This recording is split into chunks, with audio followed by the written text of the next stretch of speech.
안녕하세요. 오늘도 사연살롱을 찾아주셔서 감사합니다. 수원에 살고 있는 30대 여성이에요.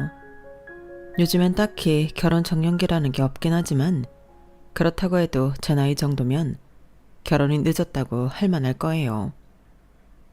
불과 1년 전까지만 해도 저는 웨딩드레스를 고르고 있었어요.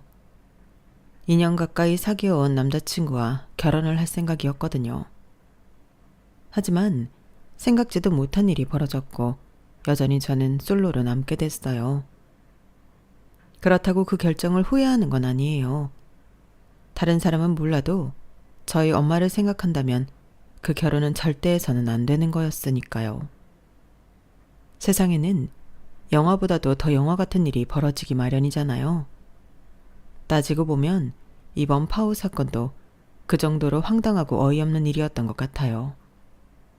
그럼 지금부터 제 파운에 얽힌 기가 막힌 사연을 들려드릴게요. 제 이야기를 시작하려면 먼저 저희 엄마 얘기부터 해야 할 것 같아요. 그래야 제가 왜 파운까지 결심했는지 잘 알 수 있으실 테니까요. 저희 외할아버지는 지방 유지셨어요. 정미소와 양조장도 크게 하시고 건어물상도 여러 개 가지고 계셨거든요. 그래서 엄마는 중학생 때까지 고생이라는 걸 해본 적이 없었어요. 외할아버지께서는 무남동녀 외동딸한테 아낌없이 지원하시는 분이셨기에 모든 게 풍족했고 남들보다 많은 걸 누릴 수 있었죠. 딱 하나 없는 게 있다면 엄마였어요. 외할머니께서는 저희 엄마를 낳으시고 병을 얻으셨는데 그 후로 계속 시름시름 앓으시다가 엄마가 5살이 되던 해 세상을 떠나셨어요. 엄마는 외할머니께서 몸이 안 좋으신 탓에 어릴 때부터 유모 손에서 자랐던 터라 크게 달라질 건 없었지만 국민학교에 진학하고 친구들이 엄마와 끈끈한 유대를 다지는 걸 보면서부터 줄곧 엄마 없는 외로움을 느껴야 했어요.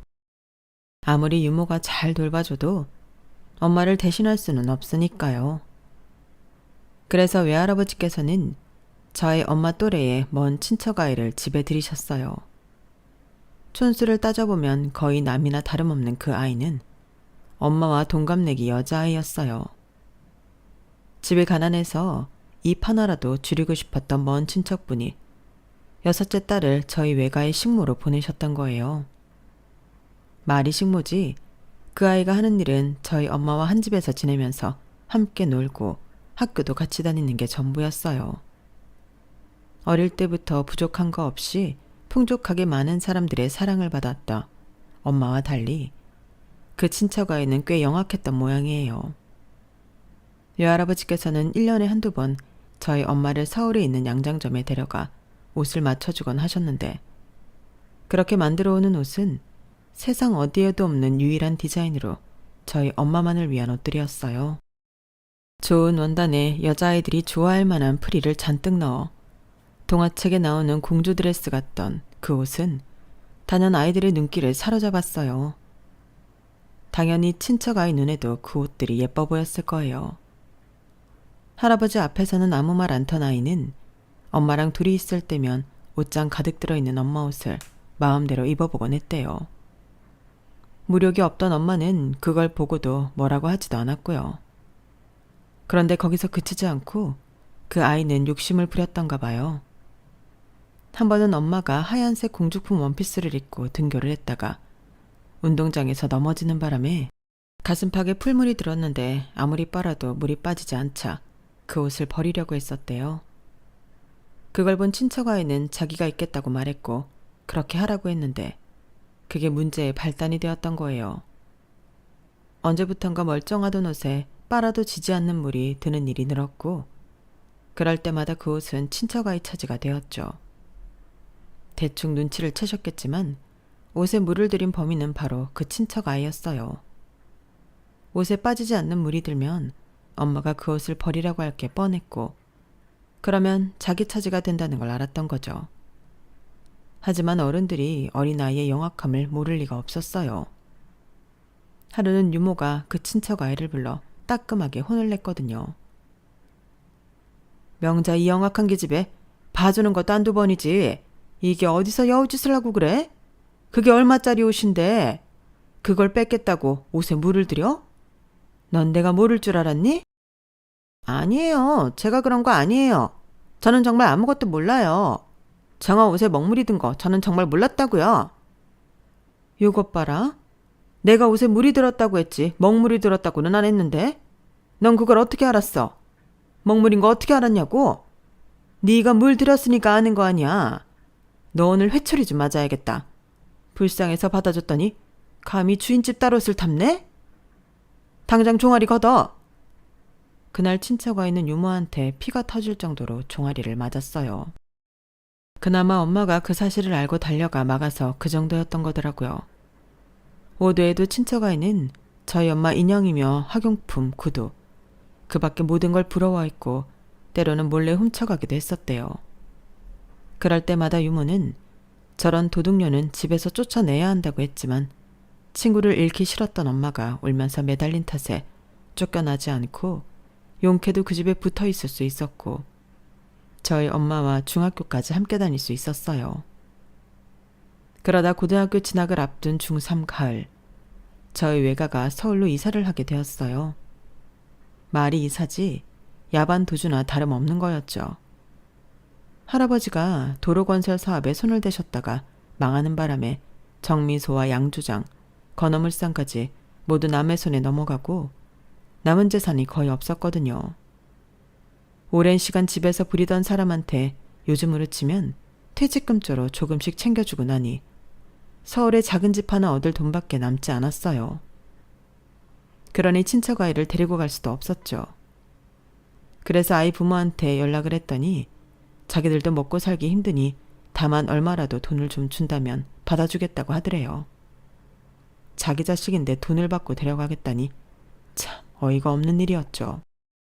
어차피 집에서 내보낼 때 돈을 좀 챙겨주려고 했던 터라서 돈을 챙겨서 고향으로 가는 버스에 태워 보냈다더군요. 그 후로 엄마는 외할아버지와 함께 서울로 올라와 사셨어요.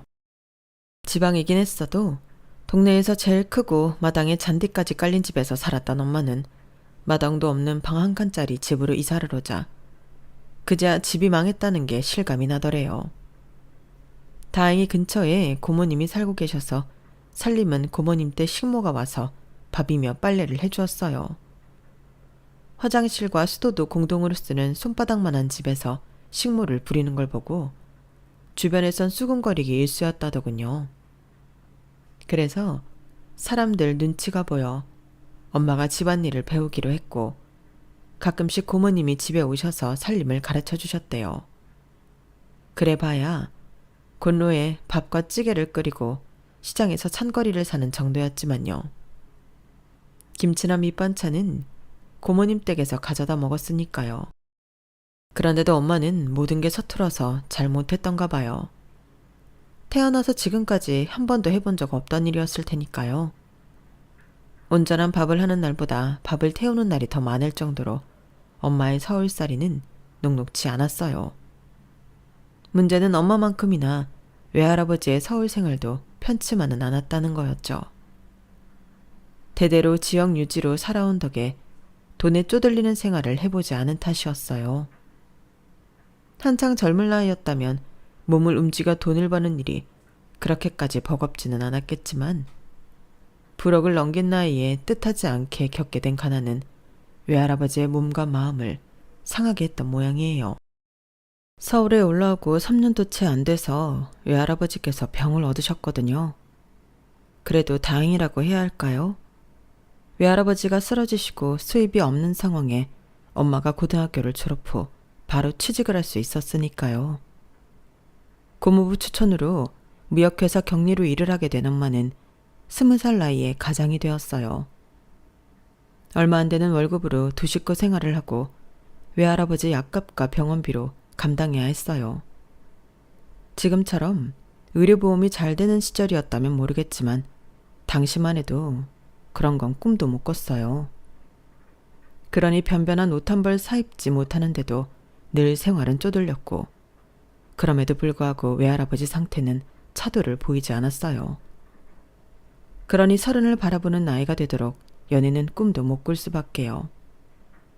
그런 조카가 보기에 안타까웠던 고모님은 엄마를 설득해 선자리에 나가도록 하셨지만 집에 돈도 없고 거기다 병든 아버지를 모셔야 하는 엄마 처지를 선뜻 받아줄 사람은 없었어요. 결국 엄마가 결혼을 하게 된 건 외할아버지가 돌아가신 후였어요. 당시 엄마 나이는 결혼 정년기를 훌쩍 넘긴 32이었어요.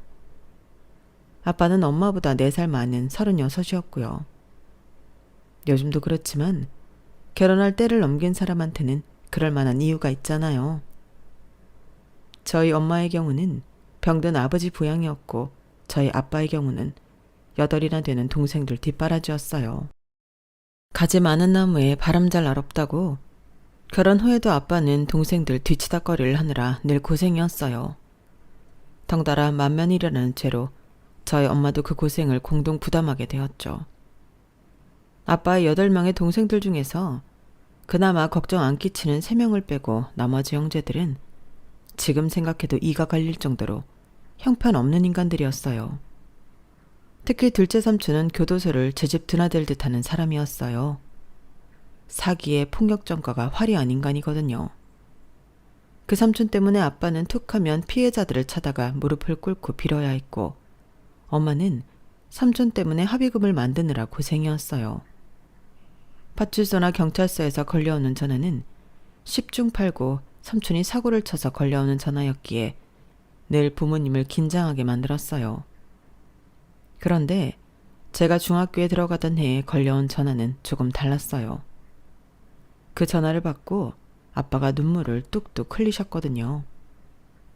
술집에서 싸움이 났는데 삼촌이 취객이 휘두른 칼에 맞아 세상을 떠났다는 소식이었어요. 평소 입버릇처럼 귀신은 뭐 하나 몰라 저 자식 안 잡아가고 라고 말하던 아빠였지만 그래도 동생의 부고 앞에서는 가슴이 찢어진 것처럼 서럽게 우시더라고요. 둘째 삼촌이 세상을 떠나고 바통을 이어받은 문제아는 셋째 고모였어요. 아빠 형제 중에 가장 인물이 좋았던 셋째 고모는 인물값을 하려고 그랬는지 남자 문제로 저희 부모님 속을 엄청 썩이셨어요. 그냥 연애를 하면 좋으련만 꼭 가정이 있는 남자랑 만남을 이어가는 통에 한 번은 내연남 부인한테 저희 엄마가 머리채를 잡히기도 했어요. 엄마는 시누이 때문에 동네에서 얼굴을 들고 다닐 수 없을 정도였죠. 그렇게 남의 가정을 파괴하고 심지어 우리 부모님한테까지 민폐를 끼치며 개차반 인생을 살던 셋째 고모가 의사 남편을 만나 지금은 의사 사모님으로 살고 있다는 건 참 신기한 일이지만요. 원래 놀던 인간들이 자기 배우자 감시를 더 잘한다더니 셋째 고모는 고모부가 혹여 바람이라도 피우지 않을까 전전긍긍하며 살고 있어요.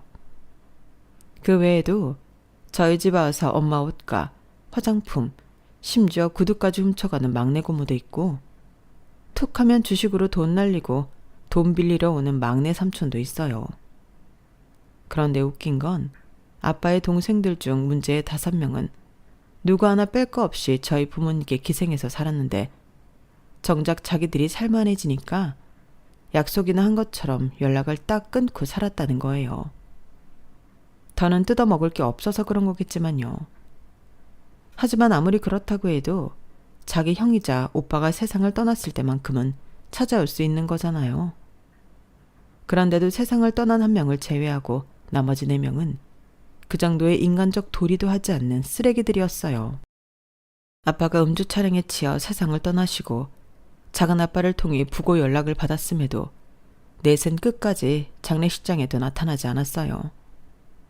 나중에 큰 고모한테 들었는데 저희 집에 빚이 있다는 얘기를 듣고는 혹시라도 자기들한테 돈 빌려달라는 소리를 할까봐 그랬다고 하더라고요. 그 빚이 누구 때문에 생긴 건데 말이죠. 첫째라고 부모님 대신에 동생들 뒤치다꺼리하는 걸로도 모자라 시집장가 갈 때마다 없는 살림에 빚까지 내서 챙겨줬는데 어쩌면 은혜를 원수로 갚을 수 있는 건지. 그런데 웃기는 게 뭔지 아세요? 아빠가 돌아가시고서야 비로소 저희 집 빚이 싹 사라졌다는 거예요. 가해자 측에서 받은 보상금으로 모든 빚을 털어낼 수 있었거든요. 아빠를 만나 결혼을 한 그 순간부터 일찍 세상을 떠나신 시부모님을 대신해 시동생들과 시누이들 보호자 노릇을 하며 살아왔던 엄마는 만감이 교차하는 것 같았어요. 이날이 때까지 빚에 치여 사느라 네 아빠랑 여행 한번 가본 적이 없어. 신혼여행도 안 갔어? 그럴 처지가 되니? 늘 돈이 쪼들려 살았는데 결혼식도 못하고 사는 게 불쌍하다고 우리 고모가 사진관에서 면사포 쓰고 결혼사진 찍게 해주셔서 그걸로 결혼식을 대신했는걸. 지금 생각해보면 어떻게 살아왔는지 모르겠다. 네 아빠가 형제들 시집 장가 보내고 나면 둘이 제주도로 신혼여행 데려가 주겠다고 약속했는데 이젠 영영 못 가게 됐네. 그래도 네 아빠가 저승 가는 길에 빚을 가지고 가줘서 고마울 뿐이지.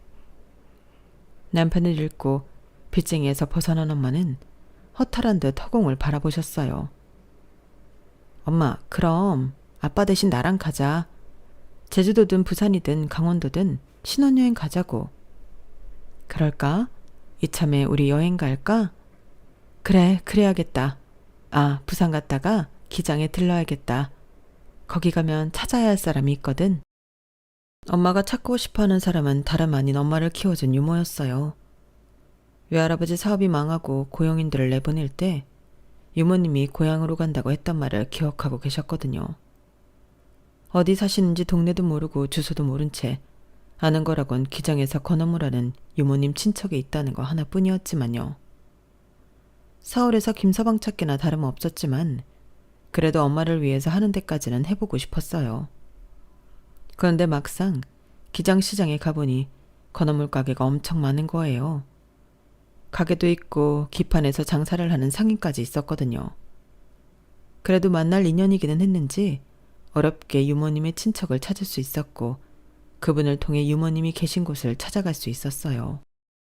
연세도 많이 드시고 치매도 있으셔서 처음엔 저희 엄마를 못 알아보시더라고요. 엄마가 어릴 때 일이랑 집 구조 등을 여러 번 설명하자 조금씩 옛 기억이 떠오르시는지 엄마 이름을 부르시더라고요. 아주머니가 우리 정화를 아세요? 우리 정화 결혼해서 아들 낳았다는 소리는 들었어요. 잘 지내고 있대요. 유모, 그 정화가 저예요. 그리고 아들이 아니고 딸을 낳았어요. 여기 옆에 있는 애가 제 딸이에요. 네? 아닌데? 우리 정화는 아들을 낳았는데 주인 어른이 워낙 덕망이 있는 분이라서 신 사장님 내외가 우리 정화를 수양딸로 데려다 키우셨다고 들었거든요. 주인 어른한테 도움받은 게 많다고 땅도 주시고 집도 되찾아 주셨다고 했는걸요. 좀처럼 알 수 없는 말씀을 하시길래 엄마도 저도 당황스럽기만 했어요. 치매가 있으신 분이니 기억이 뒤섞여 그런가 보다 생각하고 대충 맞장구 쳐드릴 수밖에 없었어요. 유모님을 만나고 나오면서 얼마는 골목에 주저앉아 한참을 우셨어요. 지난했던 세월이 주마등처럼 떠올라 그러셨던 거죠. 자신을 아껴주던 분들이 모두 세상을 떠나고 이제 남은 건 유모님 뿐인데 그마저도 온전하지 못한 기억으로 엄마를 알아보시지도 못하니 얼마나 가슴이 아프셨겠어요. 그렇게 한참을 울고 난 엄마는 그래도 이렇게나마 유모님 얼굴을 뵐 수 있어서 좋았다고 하시더군요. 앞으로는 못해도 1년에 한 번은 찾아뵈야겠다고 다짐하셨는데 안타깝게도 유모님께서는 이듬해 가을에 세상을 떠나셨어요. 이제 엄마의 어린 시절을 기억하는 사람은 모두 세상을 떠나버린 셈이었어요. 아빠가 돌아가시고 6년쯤 지났을까요? 의사 남편 만나 사모님 소리 듣고 살던 셋째 고모가 연락을 했더라고요. 남편한테 이혼당하고 쫓겨난 뒤 보험 설계사로 살고 있다며 보험 좀 들어달라고 말이죠. 자기 오빠가 세상을 떠날 때도 돈 빌려달라는 소리 할까봐 장례식에도 안 왔던 인간이 자기 살자고 보험을 들어달라니 정말 뻔뻔하지 않아요? 저는 이번에도 엄마가 싫은 소리 못하고 보험을 들어주면 어쩌나 걱정했는데 엄마도 그동안 내공이 쌓였는지 알아서 잘 처리하시더라고요. 아가씨, 나한테 보험 팔아먹겠다는 생각을 했다니 정말 대단하네요. 자기 오빠 장례식에는 코빼기도 안 보이던 사람이 어떻게 그런 생각을 합니까? 아가씨는 양심도 없어요? 하긴 양심이란 게 있었으면 그렇게 지저분하게 놀지도 않았겠지. 이런 걸 동생이라고 챙겼던 내 남편이 불쌍하네요. 지금까지는 우리 시은이 아빠 생각해서 인간 취급해주고 살았지만 앞으로는 나 안 그럴 거니까 다시는 연락 말아요. 굶어 죽든 얼어 죽든 네가 알아서 살라고. 저는 엄마가 그렇게 강하게 소리치는 건 처음 봤어요. 천상 여자라고 불릴 정도로 엄마는 늘 조곤조곤 얘기하는 사람인데 말이에요. 엄마의 낯선 모습에 고모는 놀랐는지 말을 더듬어가며 도와달라는 말을 했지만 엄마는 칼같이 잘라버렸어요. 이후로도 아빠 형제들이 아주 가끔 연락을 하기는 했지만 생존 여부를 확인하는 용도일 뿐 더는 가족도 뭐도 아닌 관계가 되어버렸어요.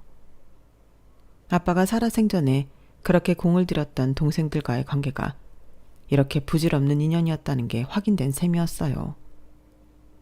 저희 부모님이 늦게 결혼을 하신 탓에 제가 대학을 졸업하고 직장인이 됐을 때 이미 엄마는 환갑을 바라보는 나이였어요. 제가 취직을 하고 대리를 달기 전에 엄마랑 환갑 기념 여행을 다녀왔거든요. 제가 안 쓰고 아껴둔 연차로 엄마랑 환갑 기념 여행을 간다고 하자 사무실 사람들이 하나같이 그러더라고요. 이시은 씨 늦둥이였어? 뭐 딱히 틀린 말은 아니어서 그렇다고 대답했는데 저보다 2살 많은 입사 동기가 자기 어머니도 올해가 환갑이라고 하더라고요. 그래서 재민 씨도 늦둥이에요? 라고 물었더니 늦둥이라고 하긴 좀 그렇네요. 내가 외동이거든요. 아, 실은 저도요. 그럼 재민 씨도 어릴 때 친구들한테 놀림 좀 받았겠네요. 엄마가 나이가 많아서요. 맞아요. 게다가 저희 어머니가 본 나이보다 좀 더 들어 보이는 분이라서 더 그랬어요. 그런데 시은 씨, 대단하네요. 어머니 환갑이라고 여행도 같이 가드리고 내가 많이 비교되는걸요? 공감대가 형성돼서 그런가 평소 그리 친한 사이가 아니었음에도 그날 이후 많이 가까워졌어요. 쉬는 날 따로 만나서 지민 씨 어머님 생신 선물도 같이 골라주고 그 덕에 밥도 얻어먹기도 했고 영화도 보러 다니고 했거든요. 직장도 같고 관심사도 비슷해서 가까워지는 데는 그리 시간이 걸리지 않았어요. 이후에는 뭐 자연스럽게 사귀게 되었죠. 그렇게 2년 가까이 연애를 하는 동안 재민 씨는 저희 집에 종종 찾아오곤 했어요. 데이트를 하려고 오는 건 아니고 집에 남자 손이 필요한 일이 있을 때 도와주려고 오곤 했었죠. 올 때마다 저희 엄마한테 살갑게 구는 게 고맙기도 했고 엄마도 그런 예비 사이를 무척이나 아끼셨어요. 재민 씨는 저희 엄마가 해주는 고등어 조림을 특히 좋아했는데 먹을 때마다 꼭 이런 말을 하곤 했어요. 야, 신기하게 저희 엄마가 해주시는 거랑 맛이 똑같네요. 두 분이 연세도 같으시고 고등어 조림도 똑같이 하시는 게 혹시 6.25 때 헤어진 쌍둥이 아닐까요? 정말 그런지도 모르겠네. 재민이 어머님이랑 만나자마자 둘이 끌어안고 펑펑 울게 생겼는걸. 그때까지만 해도 앞으로 어떤 일이 벌어질지 몰랐기 때문에 이런 농담도 주고받을 수 있었던 것 같아요. 사귄 지 1년 반이 넘도록 저는 예비 신랑 부모님을 뵌 적이 없었어요. 당연히 집에 가본 적도 없었고요. 그래서 슬슬 예비 부모님을 뵙고 얼굴을 익혀야겠다고 생각했어요. 예비 신랑이 저희 집에 자주 드나드는 것처럼 저도 예비 시댁에 자주 찾아가야겠다고 생각했죠. 그래서 모처럼 시간을 내서 찾아갔는데 대문 앞에 들어서자마자 몸이 굳어버리더라고요. 저는 그동안 재민 씨가 저랑 비슷한 환경에서 자란 사람인 줄 알았는데 그게 아니었다는 걸 알았거든요. 예비시댁은 엄청나게 크고 담이 높은 평창동 대저택이었어요. 기업 회장님들이 살 법한 그런 집이었어요. 평소 예비신랑이 좁아 터진 우리 집에서 아무런 거리낌 없이 지내길래 자기네도 우리랑 비슷한 형편인가 보다 생각했는데 완전 뒤통수를 맞은 기분이었어요. 그렇게 대단한 집 자식인 줄 알았다면 연애까지는 몰라도 결혼은 꿈도 꾸지 않았을 텐데 말이에요. 대문에서부터 깔린 잔디마당을 가로질러 현관까지 걸어가는 동안 머릿속에선 정말 많은 장면이 지나갔어요. 드라마에서 보던 것처럼 예비 시어머니가 내 얼굴에 물을 뿌리지는 않을까? 아니면 돈봉투를 면전에 던지며 이거나 먹고 떨어지라고 하지는 않을까? 겉도 아니면 벌레 취급을 하며 냉랭하게 내쫓지는 않을까 등등 그 짧은 시간에 참 많은 생각을 했어요. 그런데 제가 생각했던 경우의 수 중 그 어느 것과도 상관없는 상황이 펼쳐졌지 뭐예요. 재민이 통해서 집안 형편이 어렵다는 말은 들었어요. 아마 모르긴 해도 여기까지 오면서 많은 생각을 했을 거예요. 그런데 말이에요. 돈이야 우리한테 있는데 그게 무슨 상관이 있을까요? 사실 나는 사업하시는 아버지 덕분에 손에 물 한 방울 안 묻히고 살았던 사람이에요. 그러다 중학생 때 가세가 기울어서 그때 처음 가난이 뭔지 알게 됐어요. 물론 돌아가신 친정아버지 덕분에 좋은 시부모님을 만나서 지금은 이렇게 돈 아쉬운 줄 모르고 살지만요. 내가 우리 시부모님한테 도움을 받은 것처럼 시은 씨한테는 내가 도움을 줄게요. 그러니까 우리 재민이랑 예쁜 사랑하고 때 되면 우리 집 며느리로 들어와요. 내가 딸처럼 키워줄게요. 잘 사는 집 사모님들은 다들 거만하고 막대 먹은 줄 알았는데 시어머니는 제가 가지고 있던 이미지와는 전혀 다르시더라고요. 고생을 해보신 분이라서 그런지 없는 사람 마음도 잘 헤아려 주시고 무엇보다 저를 있는 그대로 받아주시려 노력하셨어요. 집에 돌아가 엄마한테 그 얘기를 전했더니 엄마가 저보다도 더 좋아하시더라고요. 네가 부모 복은 없어도 시어머니 복은 있는 모양이다. 재민이가 누구 닮아서 사람이 반듯한가 했더니 어머니를 보고 배운 거였나 보다. 내가 왜 부모 복이 없어. 나는 다시 태어나도 엄마 딸로 태어날 거야. 그러니까 그런 소리 하지 마. 그래? 자식한테 그런 소리를 들으니까 좋긴 하다 얘. 그래, 앞으로 종종 찾아뵙기로 했다고? 응, 어머님이 같이 쇼핑도 다니고 전시회도 다니자고 그러셨어. 하루빨리 가풍 익히려면 물건 보는 우리랑 예술적인 안목도 길러야 한다고. 그 얘기 들으니까 있지. 내가 꼭 재벌집 며느리가 된 기분인 거 있지? 내 인생이 하루아침에 이렇게 변할 줄 누가 알았겠어. 아무튼 살고 볼 일이라니까? 당신은 너무 들떠서 마치 구름 위를 걷는 기분이었던지라 앞뒤 상황을 재기보다는 눈앞에 그려지는 청사진에만 몰두했던 것 같아요. 앞으로 어떤 폭풍우가 휘몰아칠지 모른 채 말이죠. 첫 예비시댁에 방문한 이후 주말에 종종 어머님과 둘이서 데이트를 했어요. 어머님은 이게 다 며느리 교육이라고 하셨지만 제 입장에선 쏠쏠한 쇼핑 찬스나 다름없었어요. 어머님을 모시고 쇼핑을 할 때마다 어머님은 고가의 물건들을 아낌없이 턱턱 사주셨어요. 옷이며 화장품은 물론 구두와 백까지 풀세트로 말이죠. 그뿐인가요? 너무 비싸서 제 돈을 주고는 절대 사 먹을 수 없는 음식들을 사주시고 유명해서 표를 구하기 힘든 전시회나 오페라, 뮤지컬도 어머님 덕분에 관람할 수 있었어요. 이런 게 교육이라면 평생 게으름 피우지 않고 받을 수 있겠다는 생각이 들더라고요. 그런데 그런 기쁨은 생각보다 길게 이어지지 않았어요. 어머님과 가까워진 지 2달쯤 됐을 때 생각지도 못한 사건이 벌어졌거든요. 그날도 어머님과 전시회 관람을 마치고 전시장 안에 있는 카페에서 차를 마시고 있었는데 엄마한테 전화가 온 거예요. 액정에 엄마라고 떠 있는데 인사를 시켜드리지 않을 수 없어서 전화를 바꿔드렸어요. 의례적인 인사들을 나누시곤 전화를 끊으셨는데 어머님이 혹시 엄마 사진이 있냐고 물으시더라고요. 아는 분이랑 목소리가 너무 비슷하다면서요. 그래서 휴대폰에 저장된 엄마 사진을 보여드렸더니 처음엔 긴가민가 하는 듯 고개를 갸웃거리시더니 엄마의 여고 시절 교복 사진을 보시고는 눈이 동그랗게 커지시는 거예요. 그리고는 사진 속 엄마와 저를 몇 번 번갈아가며 보시더니 한숨을 쉬시고는 표정이 싹 변하더라고요. 그 자리에서는 딱히 뭐라고 하지 않으셨지만 갑자기 피곤하시다며 이후 일정을 취소하고 바로 집으로 돌아가셨어요.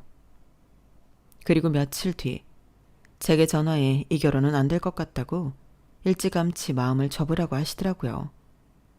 그래서 제가 재민 씨랑 상의된 거냐고 물었더니 목소리가 확 달라지면서 소리를 빽 치시는 거예요. 부모가 안 된다면 안 되는 거지. 내 아들 의사는 네가 왜 묻니? 네 눈에는 우리 집안이 그렇게 호락호락한 집안으로 보이니? 어른이 안 된다고 할 때는 그럴 만한 이유가 있는가 보다 해야지. 어디서 못 배운 티 내고 있어?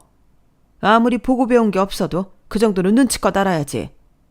아무튼 어차피 안 될 일 길게 가져갈 생각 말고 일찌감치 너도 마음 비워라. 이건 어디까지나 널 위해서 하는 소리야.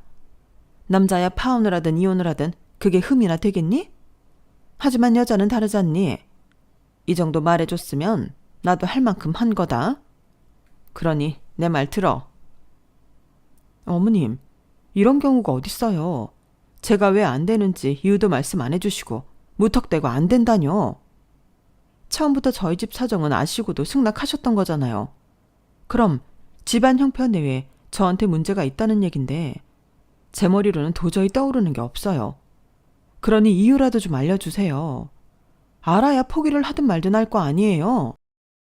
너무 답답해서 안 되는 이유라도 말해달라고 닥달을 했지만 어머님은 끝내 아무것도 말해주지 않으셨어요.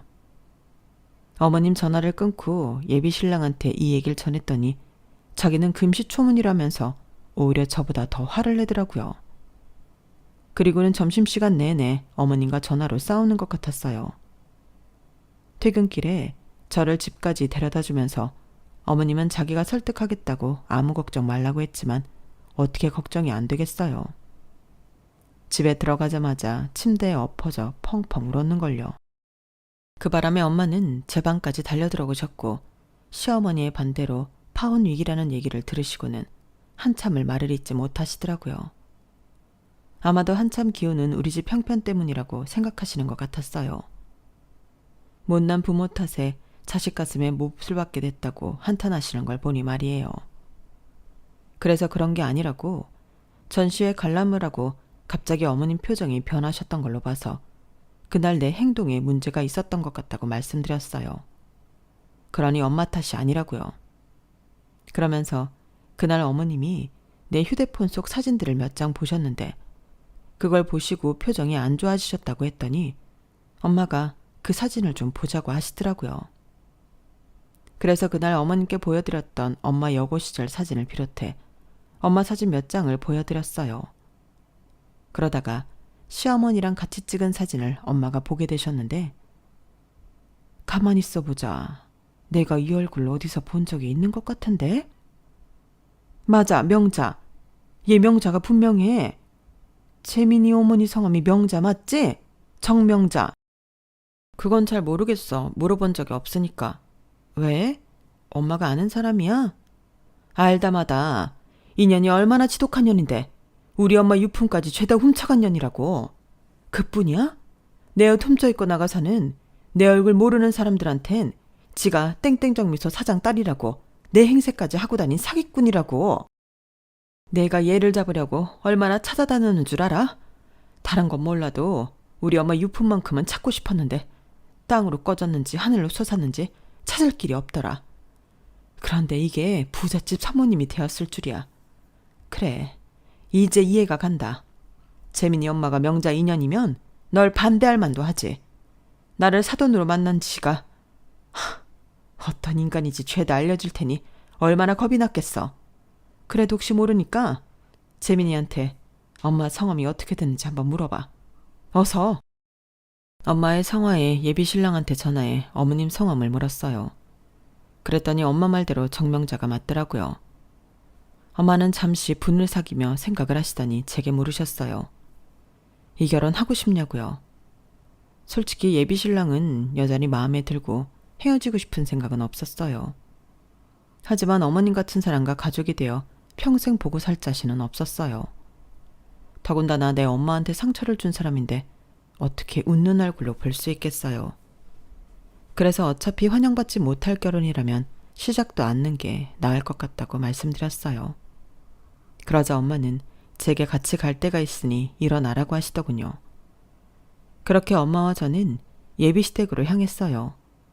우리가 간다는 걸 말하면 혹시라도 어머님이 자리를 비울까봐 연락도 않고 불시에 찾아갔죠.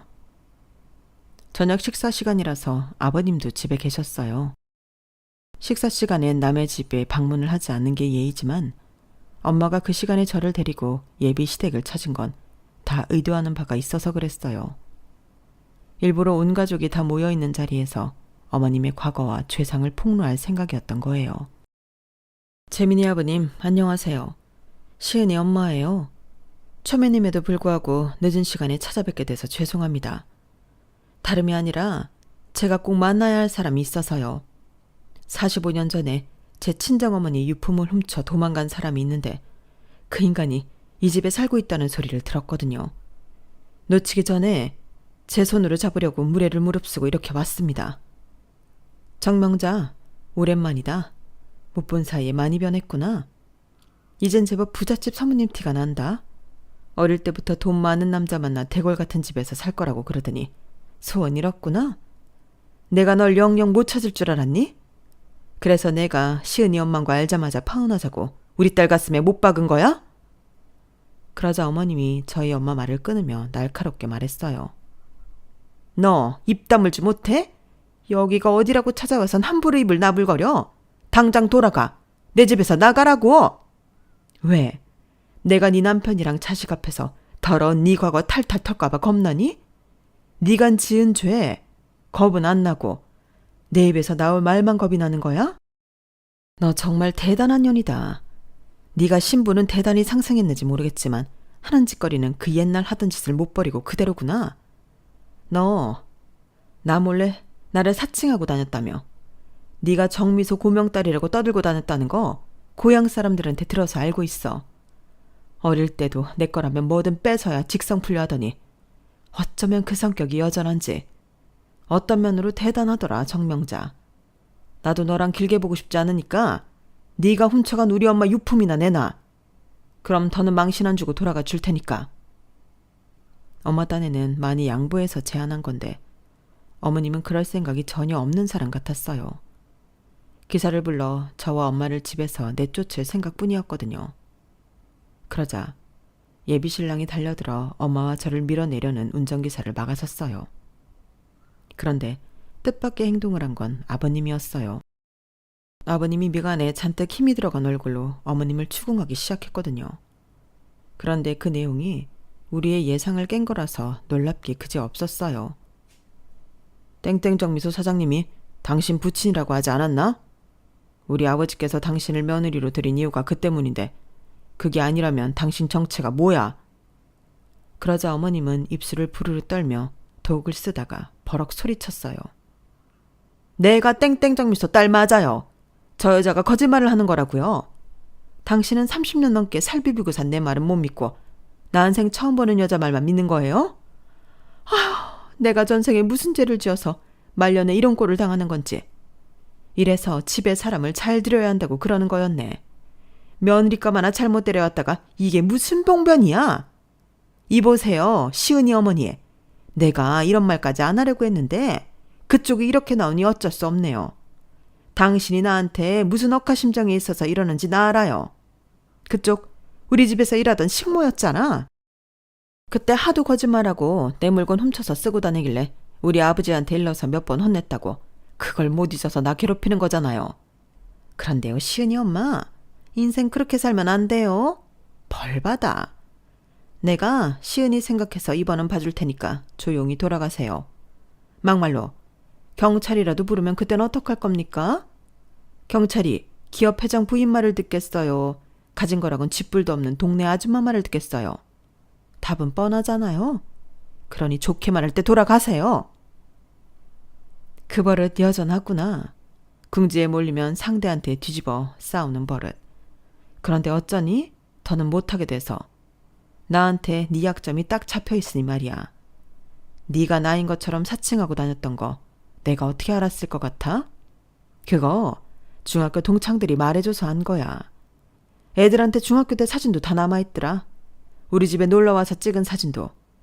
그런데 명자야, 그 사진 속에 너도 있어. 걸레 들고 마룻바닥 닦는 모습이. 경찰 부를 테면 불러. 아니, 법정까지 가도 좋아. 네 정체 밝혀줄 증인들은 차고 넘치니까. 요즘 세상이 말이다. 전처럼 말 한마디에 후딱 뒤집히는 그런 세상이 아니야. 모든 게 다 증거로 돌아가거든.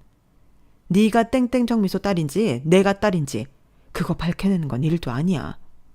난 그저 네가 훔쳐간 우리 엄마 유품만 돌려받으려고 했는데 안 되겠다. 너 네 죄값은 법의 심판으로 받아야겠어.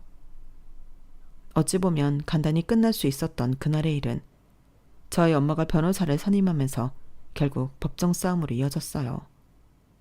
그런데 그 과정에서 밝혀진 일들이 정말 어이가 없는 것들 뿐이더라고요. 어머님은 저희 외가에서 나가던 시점에 고향집으로 돌아가지 않고 다른 지역으로 가서는 부잣집 식모로 들어갔던 모양이었어요.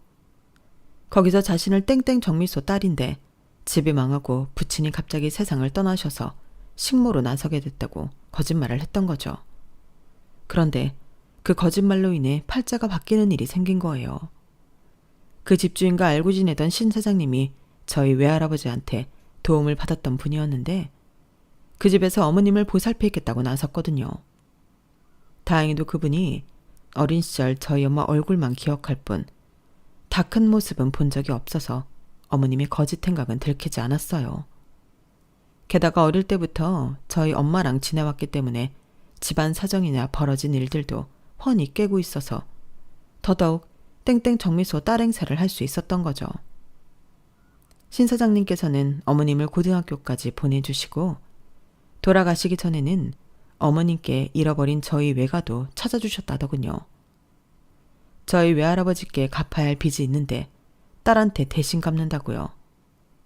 그 일과는 별개로 신 사장님 아내분이 중신을 사주셔서 어머님은 현재 예랑의 아버지와 결혼을 하게 되었어요. 비록 5살짜리 아들이 있는 남자의 후처자리였지만 그래도 남의 집 식모 노릇을 하던 처지에 부잣집 사모님 소리 들으며 살게 됐으니 이 정도면 팔자가 확 피었다고 해도 과언이 아니었죠. 이 집으로 시집갈 수 있었던 것도 땡땡 정미소 고명딸이라는 타이틀 덕분이었어요. 비록 집은 망했어도 어릴 때부터 근본 있는 집에서 잘 배우고 자랐을 거라 미루어 짐작하고 받아들인 거였으니까요. 그러니까 따지고 보면 어머님의 인생은 자신의 신분을 속이고 땡땡 정미소 고명딸이 된 순간부터 이루어진 가짜 인생인 셈이었어요.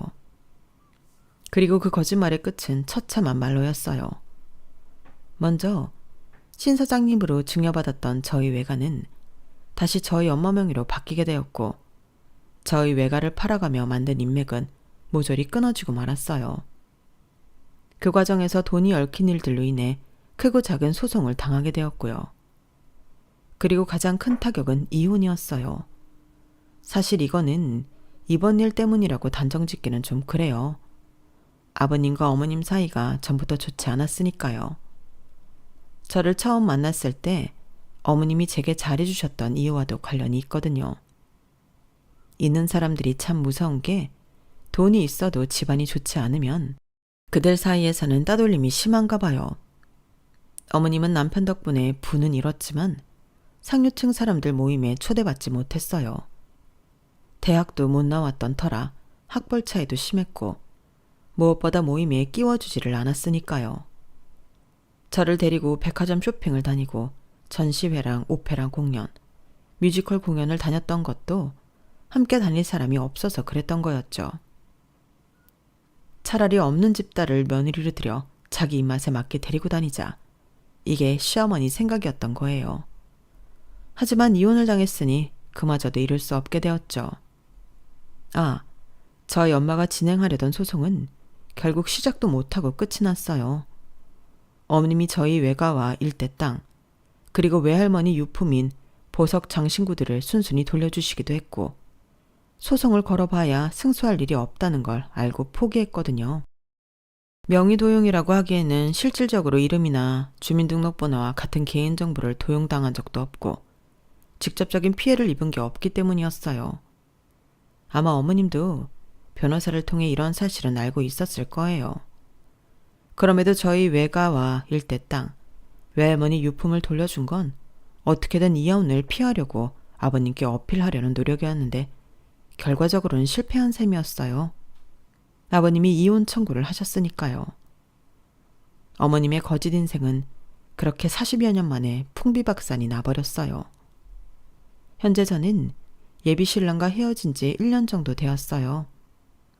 양가 모두에게 태풍 같았던 사건은 이제 진정이 됐지만 그래도 이런 일을 품고 결혼까지 하기는 좀 그렇더라고요.